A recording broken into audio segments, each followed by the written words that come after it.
لله رب العالمين، وأشهد أن لا إله إلا الله وحده لا شريك له، وأشهد أن محمدا عبده ورسوله صلى الله وسلم عليه وعلى آله وأصحابه أجمعين. أما بعد، لا زلنا أيها الإخوة المستمعون في باب الإخلاص وإحضار النية في جميع الأعمال والأقوال والأحوال البارزة والخفية. وقد أورد الإمام النووي رحمه الله تعالى في هذه الترجمة بعض الآيات من القرآن الكريم مضى الحديث عنها في لقائنا السابق، ثم أورد رحمه الله تعالى حديث أمير المؤمنين أبي حفص عمر بن الخطاب رضي الله عنه قال: سمعت رسول الله صلى الله عليه وسلم يقول: إنما الأعمال بالنيات، وإنما لكل امرئ ما نوى، فمن كانت هجرته إلى الله ورسوله فهجرته إلى الله ورسوله، ومن كانت هجرته لدنيا يصيبها أو امرأة ينكحها فهجرته إلى ما هاجر إليه، متفق على صحته.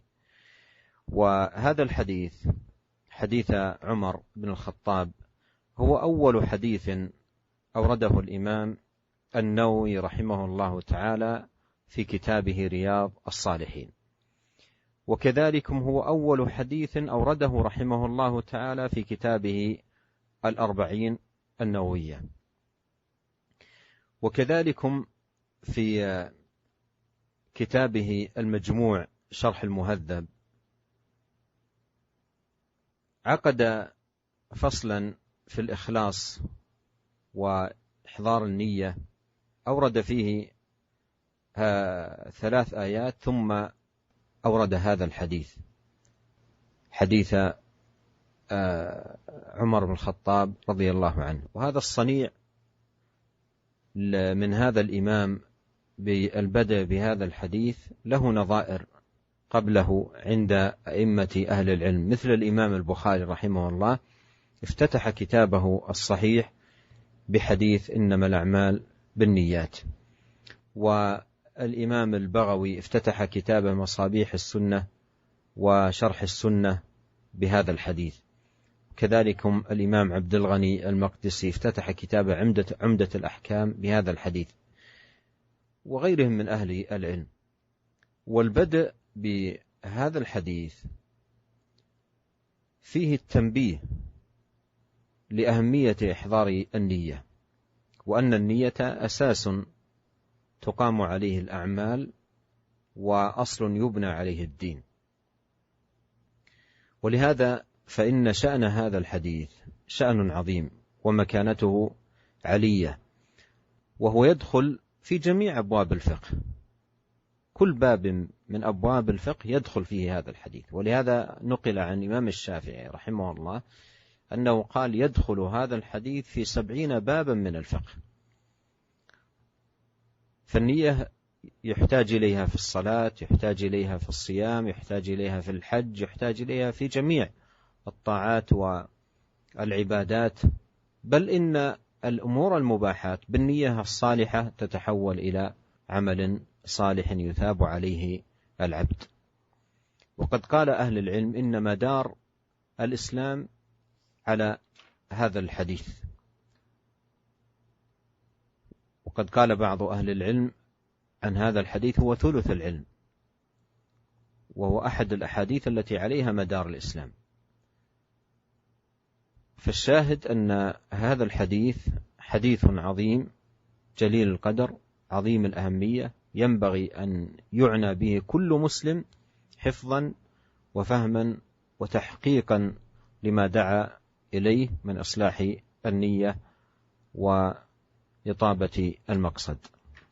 Bismillahirrahmanirrahim. Alhamdulillah, segala puji dan syukur kita panjatkan kehadirat Allah Subhanahu wa taala. Semoga salawat dan salam senantiasa tercurahkan kepada junjungan kita, suri teladan kita, Nabi Muhammad sallallahu alaihi wasallam beserta keluarganya serta seluruh sahabat beliau tanpa terkecuali. Kita masih dalam pembahasan bab yang pertama dari kitab Riyadhus Shalihin, yaitu bab tentang al-ikhlas wa ihdharun niyyah fi jamil a'mal wal aqwal wal ahwal al-barizah wal khafiyah. Bab tentang keikhlasan dan menghadirkan niat dalam seluruh amalan dalam seluruh perkataan dan dalam seluruh kondisi, baik yang nampak maupun yang tersembunyi. Dan dalam bab ini, Al-Imam Nawawi telah membawakan 3 ayat dari ayat-ayat Al-Quran yang penjelasannya telah lalu pada pertemuan sebelumnya. Kemudian setelah itu, Al-Imam Nawawi rahimahullah membawakan hadis yang sangat agung, yaitu hadis Amirul Mukminin Abi Hafs Umar bin Khattab radhiyallahu taala anhu, yaitu hadis yang dikenal dengan hadis niyah, yang dimana Umar bin Khattab radhiyallahu taala anhu berkata, "Sami'tu Rasulullah sallallahu alaihi wasallam yaqul." Saya mendengar Rasulullah sallallahu alaihi wasallam bersabda, "Innamal a'malu binniyat wa innamal likulli imri'in ma nawa. Faman kanat hijratuhu ila Allah wa rasulih, fa hijratuhu ila Allah wa rasulih." Sungguhnya amalan-amalan itu tergantung pada niat-niatnya, dan setiap orang akan mendapatkan apa yang dia niatkan. Barang siapa yang niatnya tatkala berhijrah adalah untuk Allah dan Rasulnya, maka hijrahnya adalah untuk Allah dan Rasulnya. Wa man kanat hijratuhu lidunya yusibuha aw imra'atin yankihuha, fa hijratuhu ila ma hajara ilaih. Adapun barang siapa yang hijrahnya tatkala berhijrah niatnya untuk memperoleh dunia yang dia dapatkan atau untuk menikahi seorang wanita, maka hijrahnya adalah kepada apa yang dia niatkan. Hadis ini adalah hadis yang sahih, yang disepakati sahihnya akan kesahihannya oleh Al-Imam Al-Bukhari dan Al-Imam Muslim dalam kitab sahih mereka berdua. Para pendengar yang dirahmati oleh Allah Subhanahu wa taala, hadis ini adalah hadis yang pertama kali disebutkan oleh Al-Imam Nawawi dalam kitabnya Riyadhus Shalihin yang sedang kita bahas. Dan dia pula lah hadis yang pertama kali, hadis niat ini, dialah hadis yang pertama kali yang disebutkan oleh Al-Imam Nawawi rahimahullah dalam risalahnya Arba'in Nawawiyah. Dan dialah hadis juga yang pertama kali yang disebutkan oleh Al-Imam Nawawi dalam kitabnya Al-Majmu' Syarh Al-Muhadzab, yaitu kitab fikih Syafi'i. Ya, tatkala Al-Imam Nawawi membuat satu pasal tentang keikhlasan. Kemudian beliau menyebutkan 3 ayat. Setelah itu beliau membawakan hadis yang sangat penting, yaitu hadis niat ini. Ini menunjukkan akan perhatian Al-Imam Nawawi rahimahullah tentang hadis niat ini, di mana beliau membawakan hadis ini pada permulaan kitab-kitab beliau. Dan apa yang telah dilakukan oleh Al-Imam Nawawi rahimahullah ini juga pernah dilakukan oleh ulama-ulama sebelum beliau, seperti Al-Imam Al-Bukhari rahimahullah. Beliau membuka kitab sahihnya dengan hadis ini, hadis niyat, hadis Umar bin Khattab radhiyallahu ta'ala anhu. Demikian juga Al-Imam Al-Baghawi rahimahullah. Beliau membuka kitabnya Masabihus Sunnah dan juga kitabnya Syarhus Sunnah dengan membawakan hadis Umar bin Khattab radhiyallahu ta'ala anhu ini. Demikian juga Imam Abdul Ghani Al-Maqdisi rahimahullah membawakan hadis niat ini di awal kitabnya Umdatul Ahkam. Yang ini menunjukkan bagaimana perhatian para ulama tentang hadis ini. Mereka membuka kitab-kitab mereka dengan hadis yang sedang kita bahas ini. Kenapa? Karena niat merupakan pondasi daripada amalan. Amalan-amalan semuanya dibangun di atas niat. Agama dibangun di atas keikhlasan. Jika pondasinya rusak, maka amalan-amalan tersebut juga akan rusak.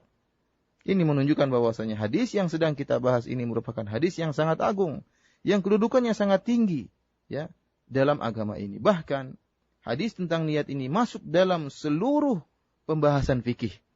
Ya. Oleh karenanya dinukil dari Al-Imam Syafi'i rahimahullah, beliau pernah berkata, "Yadkhulu hadzal haditsu fi 70 baban min abwabil fiqh." Kata Imam Syafi'i rahimahullah, hadis ini masuk dalam 70 bab dari bab-bab fikih. Kenapa? Karena memang setiap amalan membutuhkan niat. Misalnya bab haji. Seorang ingin berhaji tentunya butuh kepada niat yang ikhlas. Seorang ingin sholat, dia butuh dengan niat yang ikhlas. Seorang yang ingin wudu tentu butuh niat yang ikhlas. Dan seluruh masalah fikih butuh tentang niat. Bahkan para ulama menyebutkan juga tentang masalah perkara-perkara adat. Jika perkara-perkara adat dikerjakan dengan niat ikhlas karena Allah Subhanahu wa taala, maka seseorang pun akan mendapatkan ganjaran dari Allah Subhanahu wa taala. Para ulama juga menyebutkan bahwasanya hadis tentang niat ini merupakan salah satu dari hadis-hadis yang merupakan poros daripada agama Islam. Bahkan sebagian ulama mengatakan bahwasanya hadis ini adalah thuluthul ilm, ya, 1/3 daripada ilmu. Artinya apa? Poros agama, poros ilmu berkisar di beberapa hadis, di antaranya hadis innamal a'malu binniyat ini. Oleh karenanya kita hendaknya memberi perhatian ya terhadap hadis ini agar kita melatih diri kita untuk ikhlas kepada Allah Subhanahu wa taala dan kita berusaha menghafalkannya dan berusaha mengamalkan hadis ini.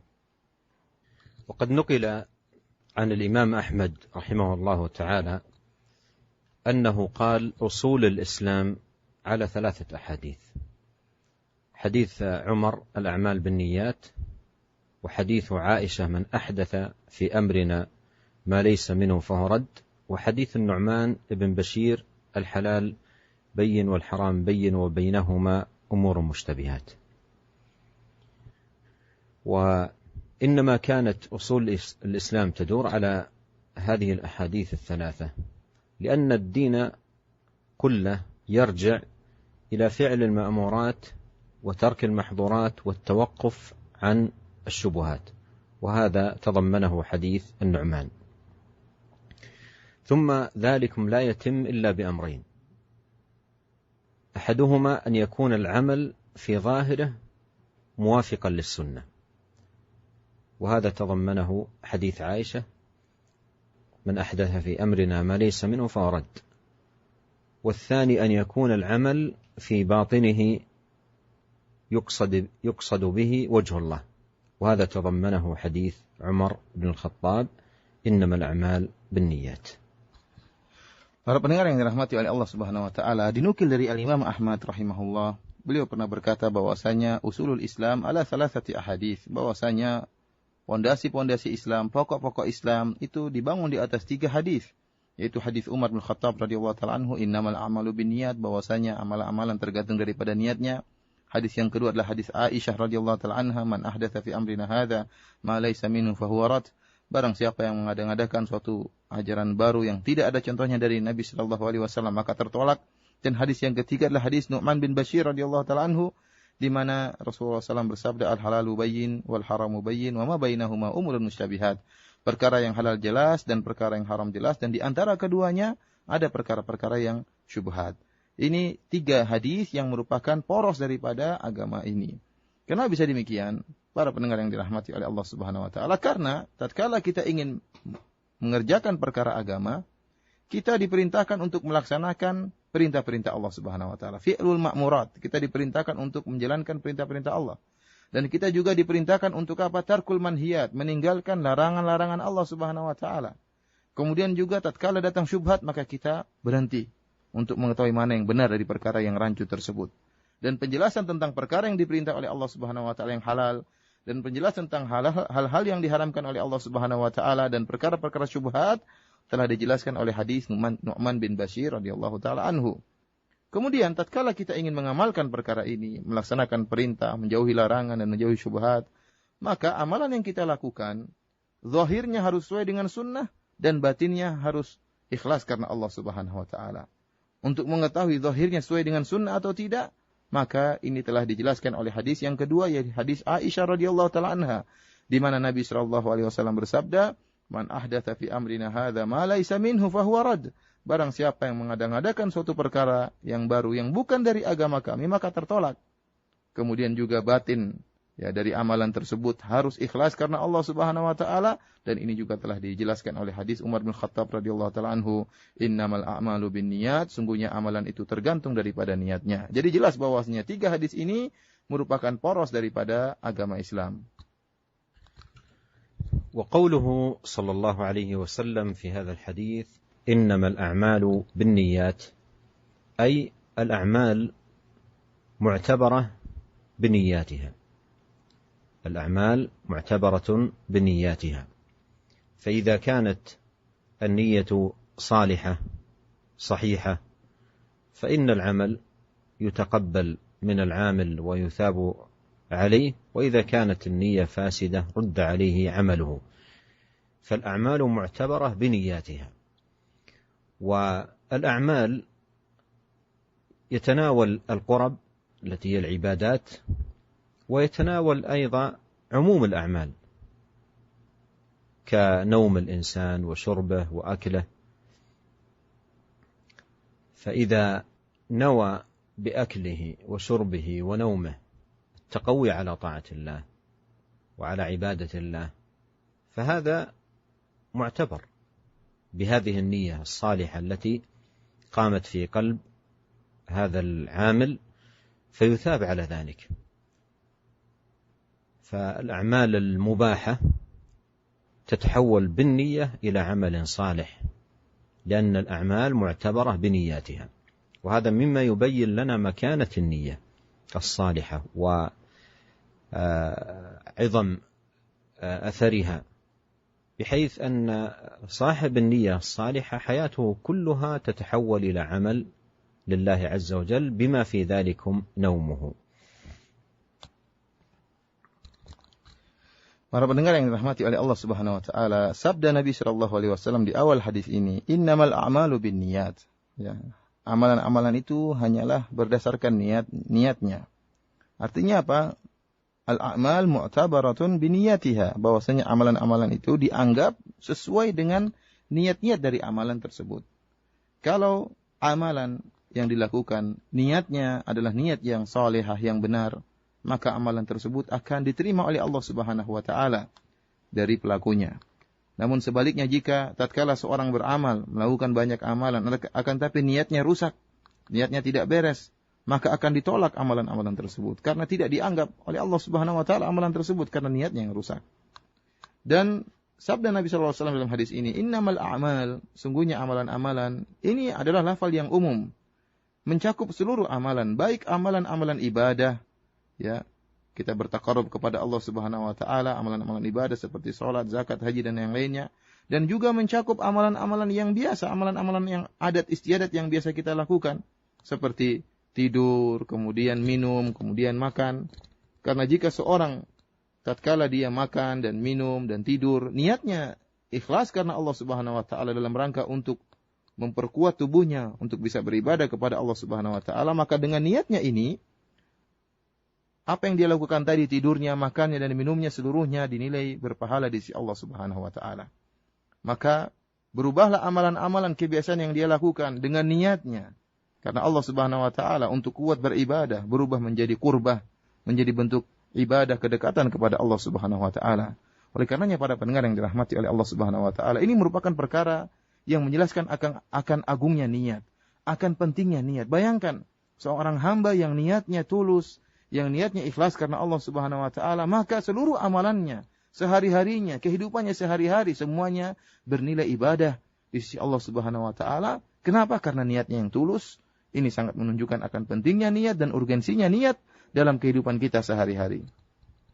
ثم إن النبي عليه الصلاة والسلام في هذا الحديث ضرب مثلا لتوضيح مكانة النية وعظيم أثرها، ألا وهو الهجرة، وهي الانتقال من بلاد الكفر إلى بلاد الإسلام. فقال عليه الصلاة والسلام فمن كانت هجرته إلى الله ورسوله فهجرته إلى الله ورسوله، ومن كانت هجرته لدنيا يصيبها أو امرأة ينكحها فهجرته إلى ما هاجر إليه. فأخبر عليه الصلاة والسلام أن هذه الهجرة تختلف باختلاف النية. فمن هاجر من دار الكفر إلى دار الإسلام حبا لله عز وجل وحبا لرسوله وطمعا في صلاح حاله في ديار الإسلام وليتعلم دينه ويتفقه، فهذا هو المهاجر إلى الله ورسوله حقا،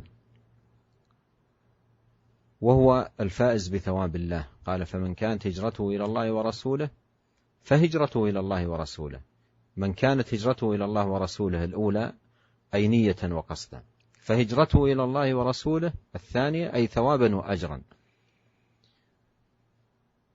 بينما من كان هاجر من ديار الكفر إلى ديار الإسلام لطلب الدنيا، لدنيا يصيبها، أو من أجل امرأة ينكحها في دار الإسلام، فهجرته كما قال عليه الصلاة والسلام إلى ما هاجر إليه.